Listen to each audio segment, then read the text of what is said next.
dengan masalah kematian. Mati ini adalah sebuah pintu yang semua orang akan masuk ke dalamnya. Tidak ada sesuatu pun di muka bumi ini, di alam semesta ini, kecuali Allah subhanahu wa ta'ala tentunya, yang ada di atas arsy-Nya, di singgasananya, di atas langit sana, terkecuali itu tentunya, semuanya masuk dalam firman Allah subhanahu wa ta'ala, A'udzu billahi minasyaitonir rajim, kullu nafsin za'iqatul maut. Semua yang bernyawa itu akan meninggal. Ya. Dan yang dianggap benda mati pun akan hancur dengan terjadinya kiamat. Dan ini adalah satu rukun iman kita yang kelima. Setelah iman kepada Allah, iman kepada malaikat, iman kepada kitab-kitab, iman kepada rasul-rasul, yang kelima adalah iman kepada hari kiamat. Dan hari kiamat ini satu paket beriman tentang prosesi kematian, bagaimana ruh keluar orang beriman, orang kafir, kemudian setelah itu masuk ke alam barzah kuburan, kemudian setelah itu hari kebangkitan atau hari kiamat, yang kita sering ulang-ulangi di Al-Fatihah, Maliki Yaumiddin, Raja pemilik hari kebangkitan. Kemudian setelah itu ada timbangan amal, lalu kemudian ada tempat abadi surga bagi orang yang beriman dan patuh kepada Allah selama di dunia, dan semoga kita termasuk insya Allah ini. Dan ada tempat yang kedua, neraka abadi bagi orang-orang yang kafir dan membangkang. Tentu ada sebagian orang yang beriman yang masih banyak dosanya, yang akan dicuci dulu, dibersihkan dosa mereka di neraka, kemudian masuk ke dalam surga. Ya, kurang lebih seperti itu gambarannya. Tapi saya ingin bicara masalah kematian. Teman-teman sekalian, perlu kita sadarkan diri kita semuanya, terutama saya tentunya yang berbicara pertama, baru kemudian teman-teman yang mendengarkan, kalau mati itu pasti kita lalui. Tidak mungkin tidak. Sehebat apapun Anda menjaga kesehatan Anda, ya, setinggi apapun titel Anda, sebanyak apapun harta, saldo Anda di rekening, investasi Anda di sebuah perusahaan, sebanyak apapun keturunan Anda, atau Anda masih muda, bujang ataupun gadis, atau Anda masih anak-anak, semua bisa menghadapi kematian. Dalam sebuah hadis qudsi disebutkan, pada saat Allah SWT menciptakan Adam, lalu Allah memperlihatkan anak keturunannya. Dan di setiap anak keturunan Adam, di matanya sudah ditulis ajalnya, batas waktu umurnya. Jadi kita semuanya sedang menjalani itu saja, prosesi itu. Kita bisa lihat bagaimana kematian di depan mata kita. Berapa banyak orang yang kita kenal, dari orang tua kita, kerabat, dari teman-teman, dari tetangga, lingkungan kita, atau orang senegara dengan kita, atau orang bahkan di dunia ini, di negara-negara yang lain. Apalagi di masa pandemi Covid ini banyak sekali korban. Kita bisa lihat fenomena kematian itu terjadi. Hanya mungkin kita harus fahami dengan kacamata agama kita. Di dalam Islam, kematian itu bagi orang beriman adalah awal segalanya. Karena dengan mati, dia ibarat sebuah pintu, dia akan masuk kepada kehidupan yang abadi. Karena kehidupan akhirat ini semuanya adalah kehidupan abadi. Sudah nggak ada lagi kematian. Allah katakan dalam Al-Quran, La yadhukunal mauta illa mautatal ula. Orang yang sudah menuju ke akhirat, mereka tidak akan rasakan lagi kematian, kecuali kematian yang pertama saja. Dan pada saat terjadi beberapa syuhada, ya, meninggal di peperangan bersama Nabi SAW, Nabi SAW menyusun jenazah mereka sambil mengatakan, teman-teman kalian ini sedang berbicara dengan Tuhan kalian. Mereka minta agar dikembalikan ke dunia, agar mereka bisa berperang lagi. Ya, mereka bersedia untuk ditusuk lagi oleh musuh karena melihat begitu besarnya pahala dan balasan yang Allah berikan hanya karena mati di jalan Allah saja. Maka Allah SWT berfirman kepada mereka, sudah menjadi peraturanku, kalian tidak akan pernah kembali lagi ke sana. Maka mereka mengatakan, kalau begitu ya Allah, ya sampaikan kepada saudara-saudara kami yang belum menyusul kami agar mereka jangan takut dan jangan bersedih. Hanya jadi masalah sekarang teman-teman sekalian, kematian bagi orang kafir, orang munafik, orang musyrik yang menyekutukan Allah Subhanahu wa taala dan mereka tidak bertaubat sebelum meninggal, dalam arti kata beriman kepada Allah Subhanahu wa taala dan beramal saleh, maka mereka akan menghadapi kematian sebagai sebuah, ya, penyesalan yang abadi. Ya, akhir segalanya bagi mereka. Kalau orang beriman awal segalanya. Ya. Dan teman-teman bisa lebih jauh insya Allah bisa mengikuti ceramah kami tentang ini di playlist YouTube Khalid Basalam Official. Insya Allah ada kajian kitab At-Tadhkirah. Ya, itu yang tulis oleh Imam Qurtubi rahimahullah. Kita sudah panjang lebar menjelaskan tentang satu persatu prosesi kematian dan seterusnya. Tapi saya juga tetap akan berikan gambaran. Ini kata kunci tadi yang awal ya. Yaitu mati akan menjadi awal segalanya bagi orang-orang beriman. Ya, tidak ada sesuatu yang menyedihkan bagi mereka pada saat meninggal. Makanya para salafus saleh dulu, mereka kalau ada yang sedang sakit dan menghadapi kematian, maka teman-temannya datang sambil mengatakan berita gembira buat kamu. Orang mau meninggal lalu dikatakan berita gembira. Gitu. Maka tentu kita perlu tahu kenapa. Kenapa kok dia mengatakan berita gembira kepada temannya yang sakit keras, yang sedang mau menghadapi sakaratil maut. Maka terjelaskan setelah itu mereka mengatakan, maksudnya setelah apa yang mereka paparkan ya, mereka mengatakan karena sebentar lagi kau akan bertemu dengan Allah, kau akan bertemu dengan Rasulullah SAW, kau akan melihat surgamu. Karena memang dengan kematian kita baru mendapatkan apa yang Allah janjikan. Jangan lupa teman-teman sekalian, ayah kita semuanya, ayah seluruh manusia yang bernama Adam alaihissalam, Allah ciptakan untuk dimasukkan ke dalam surga. Dan bukan di dunia ini, ya, atau di bumi. Allah subhanahu wa ta'ala menciptakan Adam alaihissalam dan keturunan untuk di surga. Lalu Allah subhanahu wa ta'ala menguji Adam alaihissalam dengan diturunkan di muka bumi. Lalu diturunkanlah syarat-syarat peraturan-peraturan. Siapa yang patuh dia akan kembali ke surga. Siapa yang membangkang disiapkan tempat lain yaitu neraka.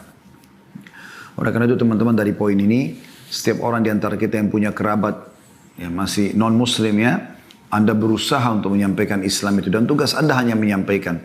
Usahakan jangan sampai mereka meninggal dunia kecuali dalam keadaan Islam. Sebagaimana Allah SWT mengatakan, وَلَا تَمُوتُنَّ إِلَّا وَأَنْتُمْ مُسْلِمُونَ. Dan janganlah kalian meninggal kecuali dalam keadaan Islam. Baik teman-teman sekalian. Setelah kita menjelaskan tadi tentang masalah kematian sepintas. Allah Subhanahu Wa Ta'ala juga menciptakan segala sesuatu berpasang-pasangan ya. Ini kurang lebih kerangka fikir poin keduanya supaya kita bisa membentuk kerangka fikir tentang apa bahasan kita. Allah menciptakan berpasang-pasangan maksudnya begini. Ada malam dan siang, ada muda dan tua, ada laki-laki dan perempuan, ada sehat dan sakit, ada muda dan tua, ya, ada terang dan gelap, ya, ada benar dan salah. Ya. Ini berpasang-pasangan, ada kanan, ada kiri. Ya. Ini semua berpasang-pasangan. Sebagaimana juga ada hidup, ada mati. Ya. Ada dunia, ada akhirat. Nah, ini sebuah rangkaian teman-teman.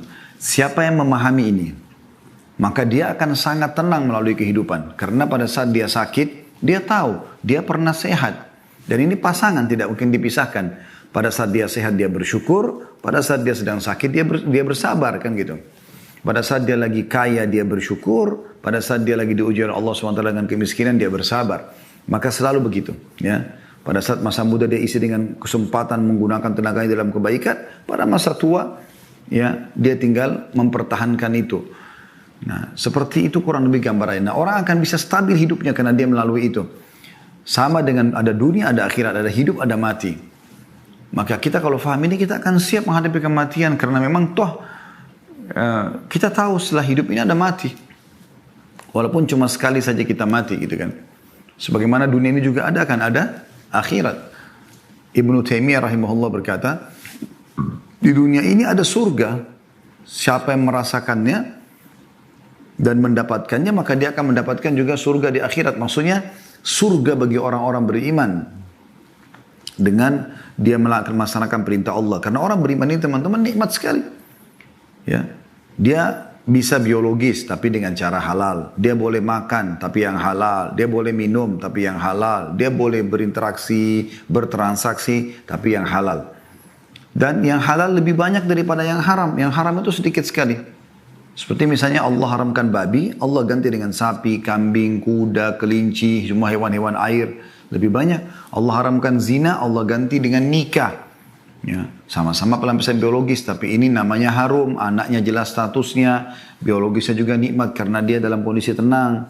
Beda dengan zina yang semua diikuti dengan ketakutan dan seterusnya. Pada saat Allah haramkan khamar, Allah halalkan susu, madu, sirup, air putih, banyak yang lainnya.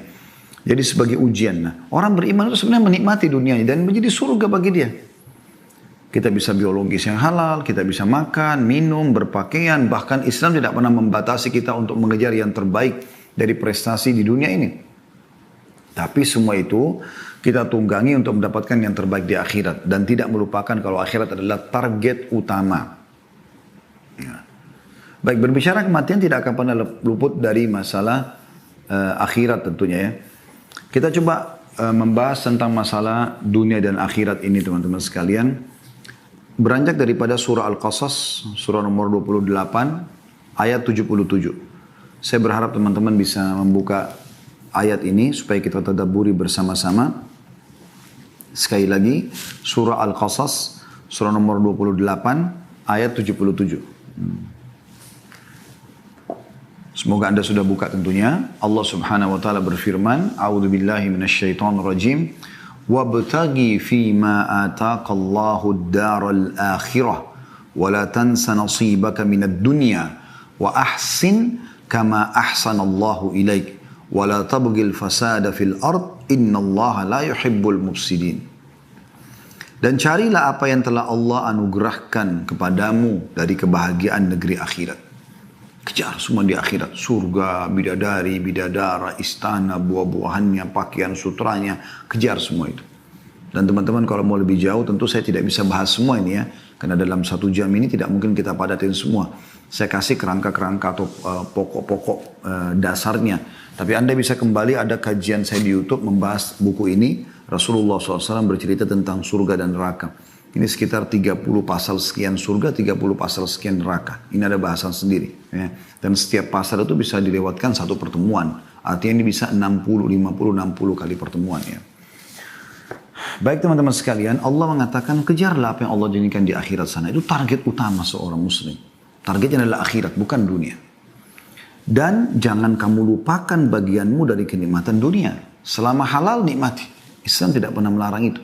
Anda berpakaian yang bagus, punya kendaraan yang bagus, Anda punya pekerjaan yang bagus, semuanya.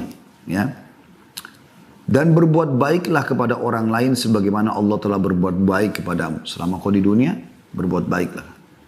Dan janganlah kamu berbuat kerusakan di muka bumi. Ya, jangan mengacaukan, membuat keonaran dan segala macam. Buat kemaksiatan. Sesungguhnya Allah tidak menyukai orang-orang yang berbuat kerusakan. Ya, tapi saksi bahasan kita adalah potongan pertama ayat. Jangan kamu lupakan bagian, kejarlah apa yang Allah janjikan di akhirat nanti dan jangan lupakan bagianmu dari dunia. Baik teman-teman sekalian, seorang muslim di poin yang ketiga yang saya ingin bahas, dianjurkan agar selalu mengisi waktu yang terbatas di dunia dengan amal-amal saleh untuk dia bawa ke akhirat sana. Coba kita dengarkan teman-teman sekalian bagaimana Umar bin Abdul Aziz rahimahullah. Kita dengarkan dulu ayat Al-Quran ya. Kita coba tadabburi ayat Al-Quran yang juga Allah menjelaskan kalau dunia ini kita lalui iya. Kita kejar prestasi terbaik iya. Tapi untuk akhirat ya. Supaya nanti kita panen di sana. Setiap kali orang selalu hubungkan pekerjaannya, interaksinya dengan akhirat. Maka dia akan tentram. Ya. Sekarang contoh misalnya. Suami menasihati istrinya. Kalau dia targetnya adalah mengejar pahala yang dia akan panen dari Allah di akhirat nanti. Dengan cara menasihati istrinya. Atau istri pada suami. Atau orang tua pada anak. Atau anak pada orang tua. Atau teman dengan teman. Atasan sama bawahan. Bawahan sama atasan. Masyarakat dengan pemimpin. Pemimpin para masyarakatnya. Semua saling mengejar apa yang dijanjikan di akhirat. Akan indah sekali kehidupan itu. Karena setiap orang akan berusaha memberikan yang terbaik. Karena dengan baiknya orang itu. Semenjak dia jadi baik. Dia patuh kepada Allah beramal saleh. Kita akan panen pahalanya. Ya. Dan itu yang diwasiatkan Nabi SAW kepada Ali bin Abi Thalib pada saat beliau ya ingin menyerang membawa pasukannya menyerang benteng Khaybar orang-orang Yahudi. Beliau mengatakan, hai Ali, ketahuilah kalau kau menjadi penyebab satu orang dapat hidayah, dapat petunjuk, maka kau akan mendapatkan lebih baik daripada humurun ni'am. Humurun ni'am itu nikmat terbesar ya, yang buat orang senang di muka bumi ini. Pada saat itu digambarkan dengan unta betina yang sudah memerah badannya atau besar gitu ya. Allah berfirman dalam surah Mu'min ayat 39. Surah Mu'min ayat 39. Kalau Anda mau buka juga silahkan. Potongan ayat di situ Al-Mu'min 39. Potongan ayatnya ada di situ. A'udzubillahi minasyaitonirrajim. Innama hadhil hayatud dunya mata'un wa innal akhirata hiya darul qarar. Sesungguhnya kehidupan dunia ini hanya kesenangan sementara. Artinya pupuk untuk bawa ke akhirat. Dan sesungguhnya akhirat itu negeri yang kekal. Negeri yang abadi. Di dunia ini kalau ada seseorang yang sudah meninggal dunia, teman-teman sekalian, kita kehilangan dia masuk kuburan, kemudian kita masih hidup di dunia ini. Kita kehilangan interaksi sama dia di dunia ini. Tapi kita akan, orang yang beriman tentang akhirat tahu ini akan ketemu bersama dengan dia. Akan bersama dengan dia. Kita semua akan ketemu dengan seluruh manusia. Bahkan Nabi Adam AS. Bukan cuma ayah, kakek atau nenek kita ke atas. Sampai ke Nabi Adam AS kita akan ketemu. Dengan para nabi-nabi yang pernah kita dengar kisahnya dalam Al-Quran. Kita akan ketemu dengan mereka. Cuma memang yang penting adalah bagaimana tiket Anda sama dengan orang-orang beriman. Iman dengan amal soleh akan ke surga bersama mereka. Kalau kufur, pembangkangan, kemunafikan, kemusyrikan akan ke neraka bersama dengan orang-orang yang membangkang. Fir'aun dan grup-grupnya tentunya. Nabi SAW menggambarkan tentang bagaimana seorang mukmin selalu menjadikan akhirat sebagai targetnya. Dunia dia lalui iya. Nabi SAW menikah. Nabi SAW punya anak, punya cucu. Nabi SAW punya bisnis, berbisnis. Nabi SAW menjadi pemimpin, ya. Nabi SAW juga berinteraksi dengan masyarakat, anak kecil, orang tua, laki-laki, perempuan, seperti itu. Dan beliau mengingatkan kepada kita semua dalam hadisnya yang diriwayatkan oleh Tirmidzi, Ibnu Majah, Al-Hakim juga meriwayatkan dan ini disahihkan oleh Syekh Albani rahimahumullah semuanya. Kata Nabi SAW, "Mali walid dunya innama mathali wa mathalud dunya kamathali rakibin qala fi dhilli syajaratin thumma raha wa tarakaha."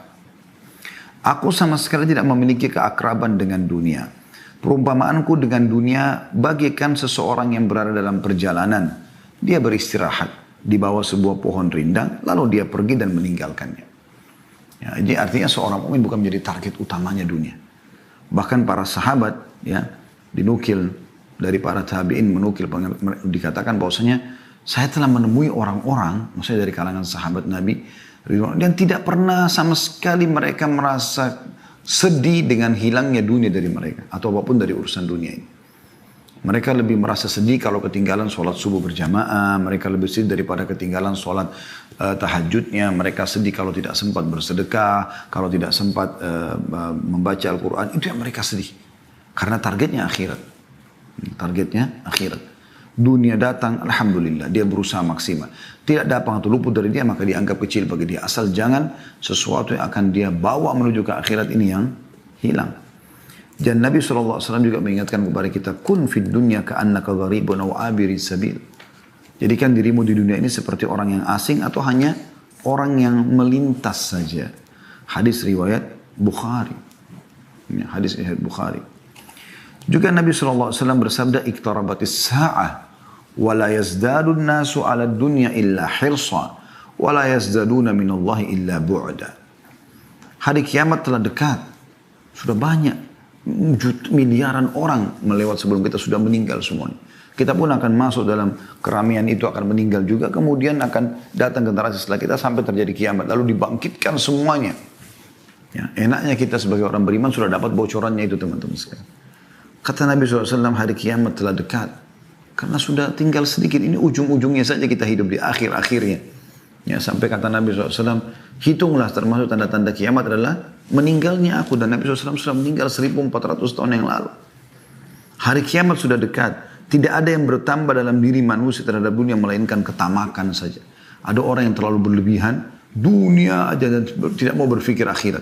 Sehingga dia tidak perlu tahu itu halalkah, itu haramkah. Intinya dia dapatkan sikut sana, sikut sini, menipu sana, menipu sini, durhaka sama orang tua dan segala macam. Dan mereka tidak bertambah kepada Allah melainkan semakin jauh saja. Yahya bin Mu'adz mengatakan, rahimahullah, aku sama sekali tidak memerintahkanmu untuk meninggalkan dunia. Akan tetapi aku memerintahkanmu untuk meninggalkan dosa-dosa. Ya, selama dunia nikmati silakan, selama halal. Tapi jangan masuk pintu dosa.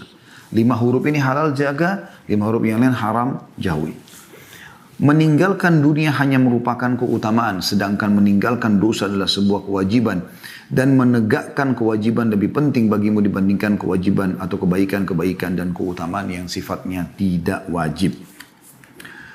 Ada sebuah statement yang menarik dari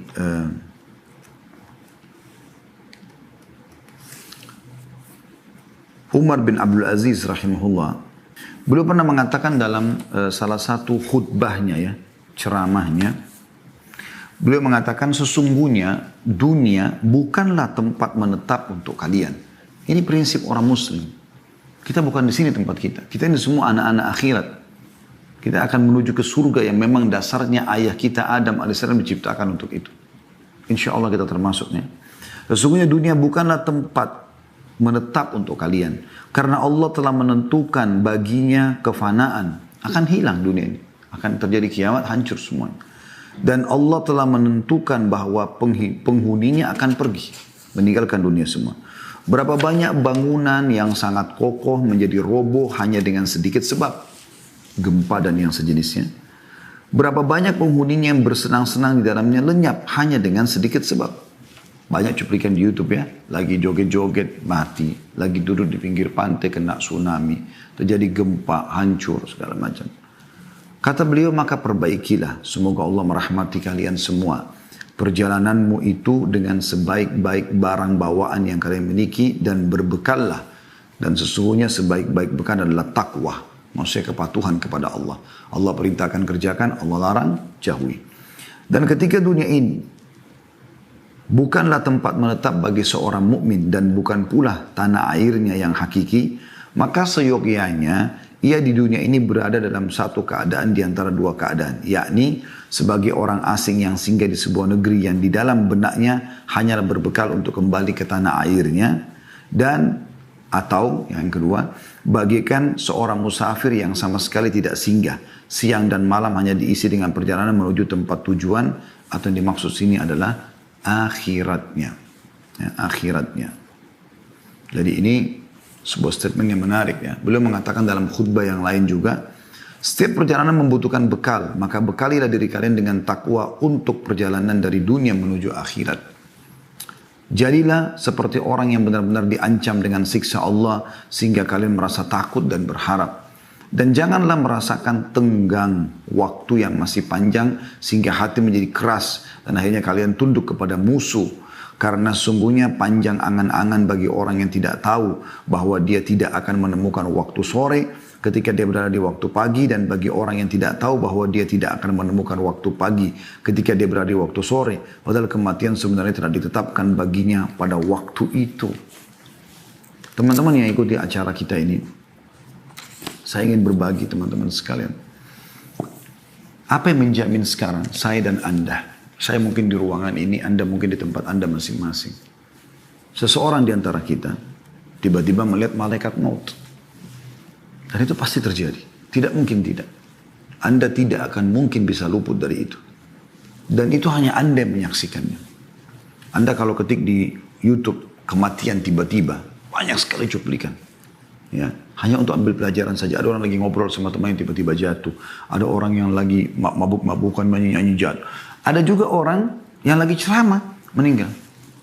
Orang baik, orang jahat semua akan mati. Bahkan orang nabi-nabi pun sudah meninggal. Dan pada saat itu teman-teman, kita udah nggak bisa buat apa-apa.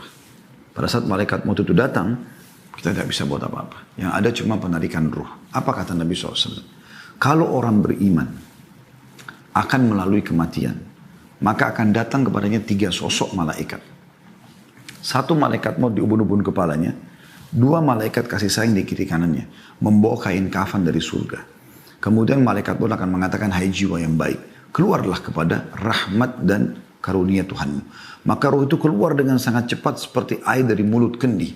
Belum sesaat keluar, dipegang oleh malaikat rahmah kasih sayang tadi, lalu dibungkus dengan kafan dari surga, lalu dibawa ke langit, menembus 7 lapis langit, menghadap kepada Allah Subhanahu Wa Taala. Ya. Kemudian setiap malaikat yang dilewati oleh roh tersebut bertanya kepada malaikat yang membawanya, siapa ini?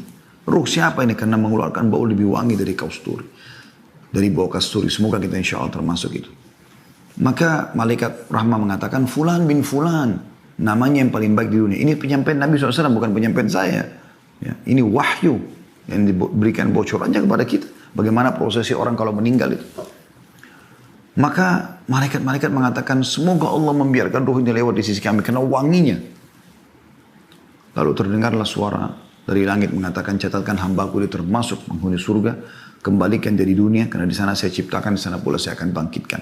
Maka dikembalikan ruhnya bersamaan dengan jasadnya diantar oleh para kerabatnya atau tetangga-tetangganya. Pas tiba di kuburan dimasukkan, kata Nabi SAW, 3 langkah mereka pulang, dia masih bisa mendengarkan suara sendalnya.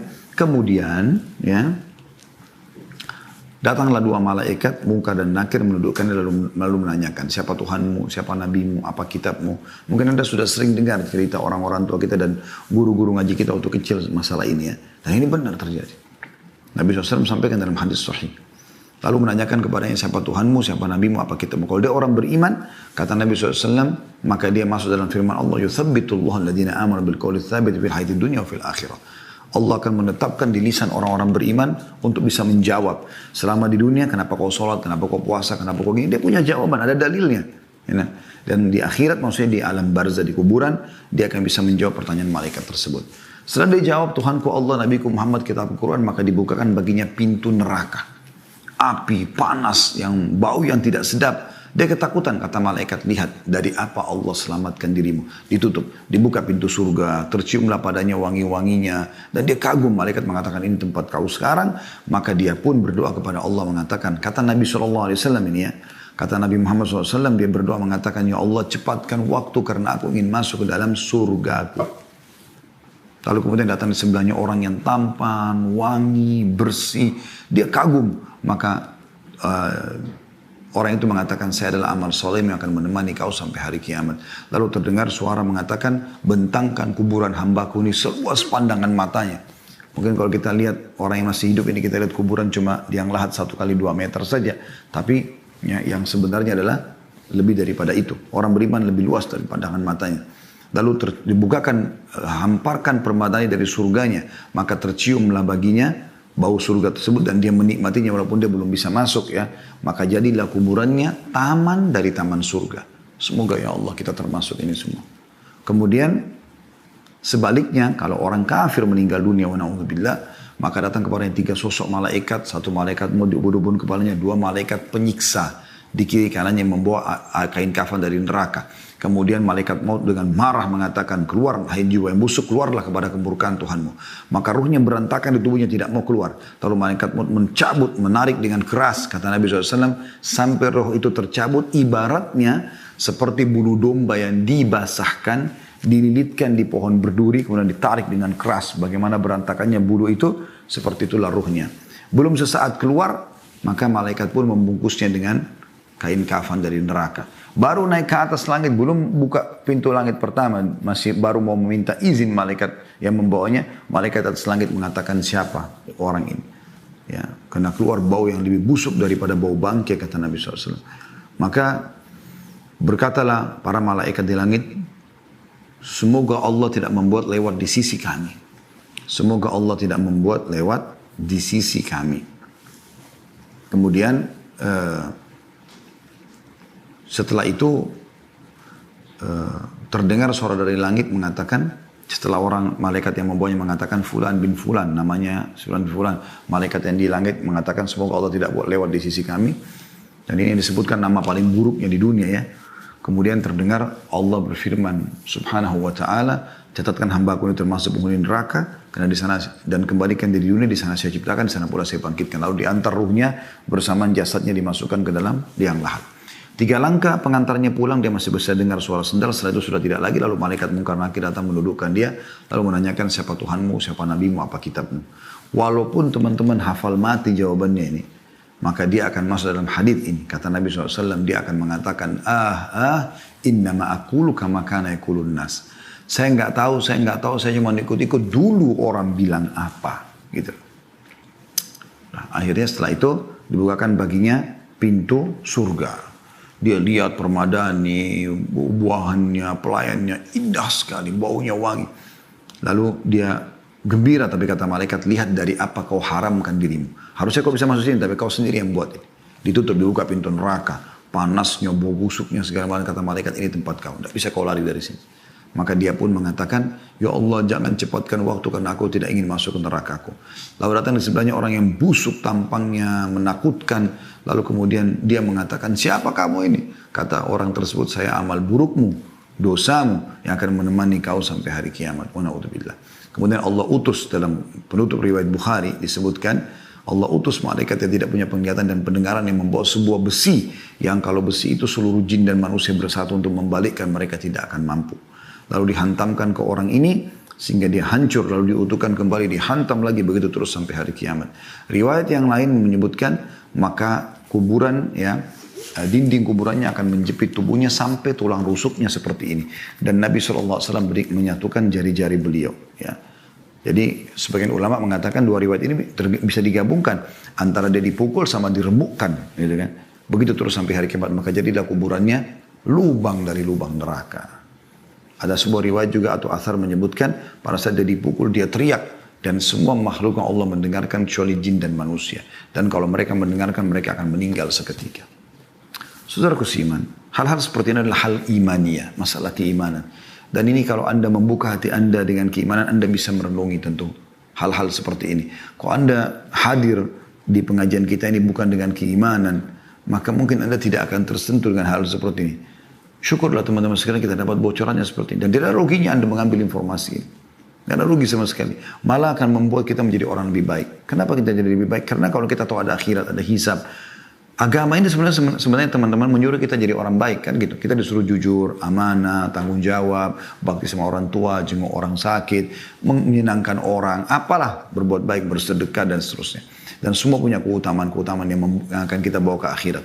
Dan kita dilarang bohong, menipu, gunjing, fitnah, mukul, caci maki, apalah, mencuri, dilarang semuanya, mengganggu orang dan diancam dengan ancaman yang berat. Jadi sebenarnya Anda kalau menjadi orang yang agamis dan Anda faham masalah ini, Anda menjadi orang yang baik.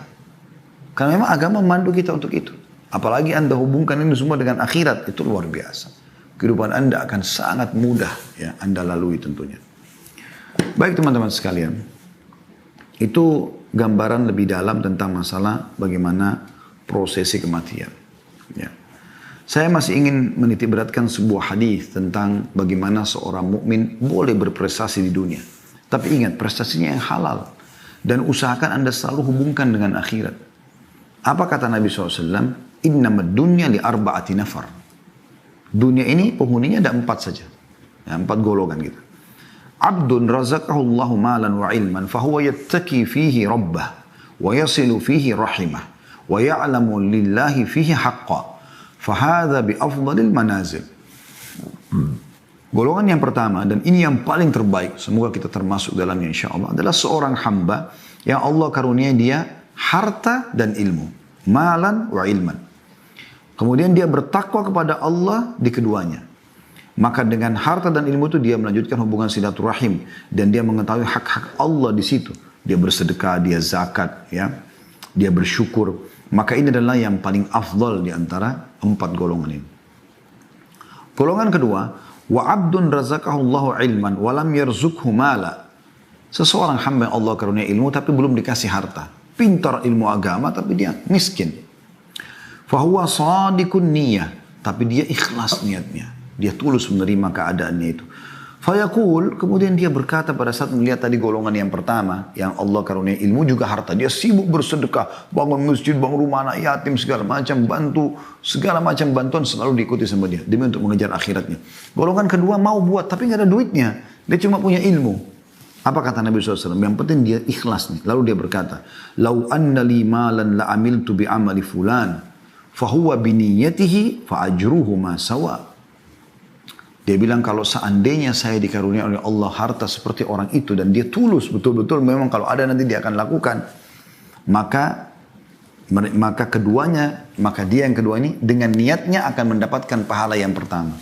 Walaupun dia tidak bangun masjid, walaupun tidak bangun anak yatim, tapi memang dia tidak punya duit. Kalau ada betul dia akan lakukan. Ini golongan yang kedua. Jadi orang yang justru bisa mengejar pahala orang-orang yang sudah berbuat baik tapi dengan niatnya karena dia tidak mampu melakukannya. Masa juga misalnya orang lumpuh, dia berharap kalau dia tidak lumpuh dia ke masjid. Dia berharap kalau dia mampu dia pergi haji, dia pergi jihad. Nah ini semua masuk dalamnya. Kemudian golongan yang ketiga yaitu wa abdun razaqahu Allahu malan wa lam yarzuqhu ilman fahuwa yatakhabbatu fi malihi bighairi ilm wa la yattaqid fihi rabbah wa la yasilu fihi rahimah wa la ya'lamu fihi lillahi haqqan wa hadha bi akhbathil manazil. Golongan ketiga adalah, jangan sampai Anda jadi ini, orang yang Allah karuniai harta tapi nggak punya ilmu agama sama sekali. Nggak faham mana halal, mana haram, mana hak Allah. Maka dia tidak bertakwa kepada Allah di hartanya. Dia tidak silaturahim dengan hartanya, tidak bantu kerabat-kerabatnya yang susah, bakti sama orang tuanya misalnya, bantu saudara-saudaranya. Dia juga tidak mengetahui hak Allah di situ, maksudnya tidak bersedekah, tidak zakat. Maka ini adalah orang yang paling buruk. Kaya raya tapi nggak ada ilmunya, nggak ada ilmu agamanya. Sehingga hartanya semua untuk foya-foya, untuk diskotik, untuk bar, untuk segala macam gitu ya. Maksiat, buka pabrik minuman keras dan segala macam. Kemudian ada golongan keempat, ini lebih buruk lagi. Golongan ketiga sudah buruk. Ya, karena dia punya harta tapi habis foya-foya di jalan syaitan. Golongan yang keempat lebih buruk lagi. Wa abdun lam yarzuqhu Allahu malan wala ilma. Yaitu golongan yang Allah tidak kasih ilmu, nggak punya harta, miskin, ya, bodoh lagi, nggak paham agama. Ini biasa jadi kayak tim hore meramaikan, ya, orang buka maksiat ini, oke dia datang, dikasih baju kaos datang, wah, nggak ada ilmunya, ikut-ikut bermaksiat. Dia bukan ikuti kelompok pertama sama kedua, tapi dia ikuti kelompok yang ketiga tadi ya. Wahuwa yakul, sambil dia berkata, lau anna li malan la amiltu fihi bi amali fulan fahuwa bi niyatihi fa wizruhu ma sawa. Lalu dia bilang, kalau saya juga punya duit saya akan buat seperti orang yang ketiga nih, bangun diskotik, bar, tempat maksiat itu. Maka dengan niatnya itu mereka sama dosanya. Bayangkan ya, ini orang yang paling bodoh. Ini bahaya sekali. Dan ini Nabi SAW juga sudah berikan kepada kita bocorannya teman-teman sekalian. Kita harus sadari masalah ini. Ya. Jangan sampai kita salah dalam masalah ini. Oleh karena itu kita boleh melalui dunia, tetapi laluilah dengan cara yang benar, ya, sampai ajal datang. Sebagian salah berkata, wahai manusia, engkau membutuhkan bagian dunia, tetapi terhadap akhirat engkau lebih membutuhkannya. Jika engkau memulainya dengan dunia, maka engkau telah mengabaikan akhirat, sedangkan duniamu berada di titik bahaya. Dan jika engkau memulainya dengan akhirat, maka engkau memperoleh duniamu. Karena itu lakukanlah dengan baik. Maka ada istilah kan, siapa yang mengejar akhiratnya, dunianya akan ikut. Dan siapa yang mengejar dunia, akhiratnya akan luput. Ya, dunia boleh, ya, tetapi jangan sampai membuat kita lalai teman-teman sekalian. Ya. Jangan sampai lalai. Ingat, akhirat itu jauh lebih besar, jauh lebih banyak manfaat yang bisa didapatkan. Makanya Nabi SAW bersabda dalam sebuah hadis, perumpamaan dunia kalian ini dibandingkan akhirat, ya, adalah seperti telunjuk seseorang dari kalian yang diletakkan di dalam lautan, kemudian dia angkat. Lihatlah berapa banyak tetesan air yang ikut di jarinya dan berapa banyak yang ada di lautan itu. Dunia yang air yang kita celupkan jari kita di lautan lalu kita angkat, sedikit tersisa, apalagi kalau kena angin bisa kering. Sementara akhirat ini adalah ini yang luas. Makanya Allah bilang dalam Al-Quran kan, walal akhiratu khairun wa abqa. Akhirat lebih baik dan lebih kekal. Ya. Waktu Nabi Muhammad SAW mau meninggal dunia, sahabat banyak yang menangis, merasa kehilangan. Maka beliau dalam kondisi lemah datang memaksakan diri ke masjid, kemudian beliau naik di atas mimbar lalu beliau mengatakan, wahai manusia, jangan kalian sedih. Karena pertemuan kita yang sebenarnya, perjanjian kita, di haudku nanti. Haud itu telaga Nabi di mahsyar. Jadi orang beriman akan ditimbang amalnya, setelah itu dia akan datang minum di haudnya Nabi SAW, di telaga Nabi. Telaga ini sumbernya dari surga gitu kan. Anda bisa di kajian buku tentang surga neraka ini sudah saya panjang lebar bahas masalah haud Nabi SAW ya. Jadi ada haudnya Nabi SAW. Beliau mengatakan, mimbarku di tengah-tengah haudku, aku menunggu kalian di sana.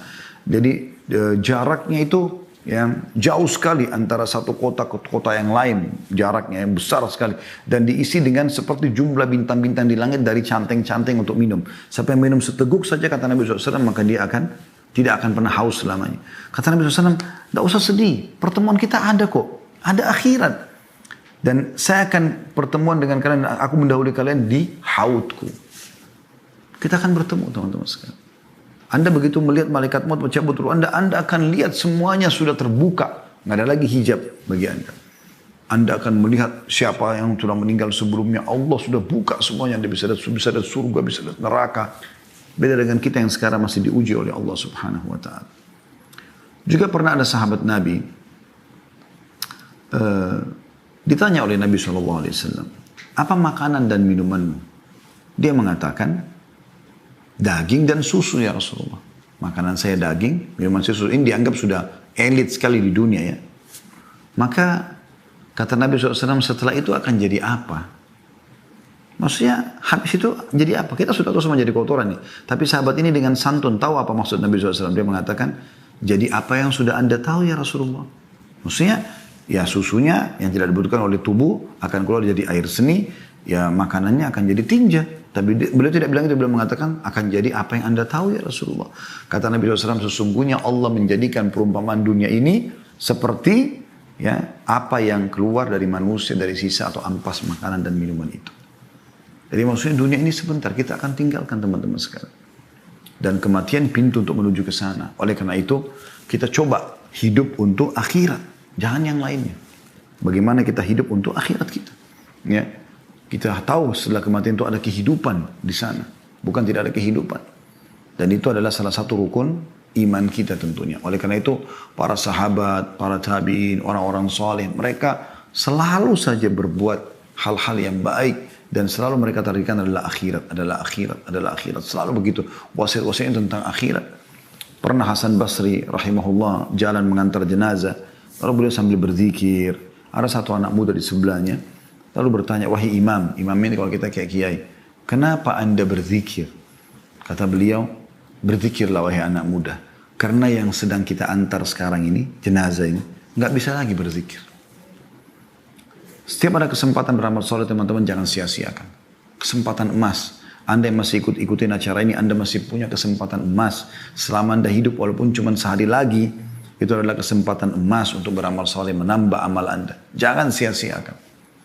Pernah Talha bin Ubaidillah rahimahullah mimpi, kebetulan ada 3 orang dari suku Uzrah masuk Islam, 3-3-nya. Kemudian Nabi SAW menawarkan siapa yang mau menaungi 3 orang ini. Tinggal di rumahnya. Kata Talha, saya ya Rasulullah. Kebetulan Talha bin Ubaidillah orang kaya, salah satu dari 10 sahabat yang jamin masuk surga. Kata Talha, terjadi peperangan di zaman Nabi SAW, dalam kisah ini tidak disebutkan peperangan yang mana. Lalu salah satu dari 3 ini ikut berperang lalu mati syahid. Beberapa waktu setelah itu ikut lagi orang yang kedua dari mereka, perang mati syahid juga. Sebulan setelah itu meninggallah, atau beberapa hari setelah itu meninggallah orang yang ketiga, tapi mati di atas ranjang, bukan mati di medan perang. Kata Talha bin Ubaidillah, saya mimpi Allah perlihatkan saya surga, gitu kan. Dan saya diperlihatkan yang pertama masuk surga, yang paling depan adalah orang yang mati di atas ranjangnya. Lalu di belakangnya adalah orang yang mati syahid yang kedua. Lalu yang paling belakang adalah orang yang pertama mati syahid. Kata Talha, saya pun kagum dengan itu.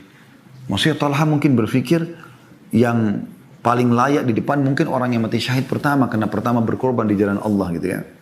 Maka aku pun menanyakan itu kepada Nabi SAW. Kata Nabi SAW, wahai Talha, bagaimana bisa kau heran?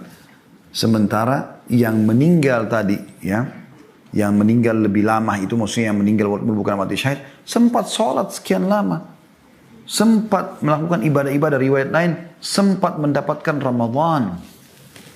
Ya. Jadi kalau Allah masih kesempatan Anda, memberikan kesempatan Anda walaupun cuma sehari, itu sudah luar biasa.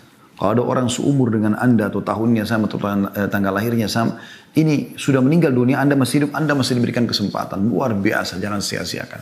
Teman-teman demi Allah, seseorang yang meluputkan amal-amal soleh yang dia punya kesempatan, dia berharap kembali ke dunia dan memperbaiki masalah itu. Dia berharap nanti kalau meninggal, balik kembali ke dunia, sujud sekali kemudian dia meninggal dunia. Karena pentingnya dengan amal soleh itu, atau butuhnya dengan amal soleh.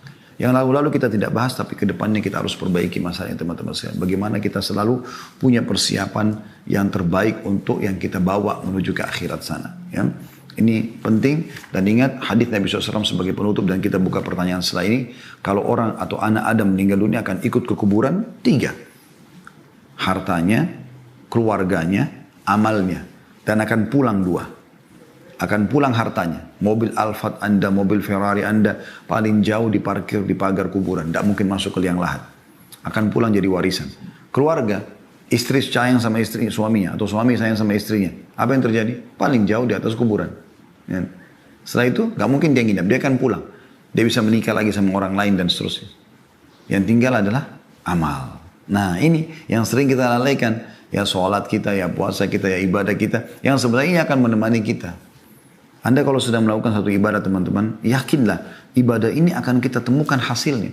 Bukankah Allah SWT mengatakan, وَمَنْ يَعْمَلْ مِثْقَالَ ذَرَّةٍ خَيْرًا يَرَهُ. Siapa yang berbuat seperti biji sawi dari kebaikan dia akan lihat, diperlihatkan untuknya. وَمَنْ يَعْمَلْ مِثْقَالَ ذَرَّةٍ شَرًّا يَرَهُ. Siapa yang berbuat seperti biji sawi dari keburukan dia juga akan diperlihatkan, aku akan lihat. Maka kita harus sadari masalah ini.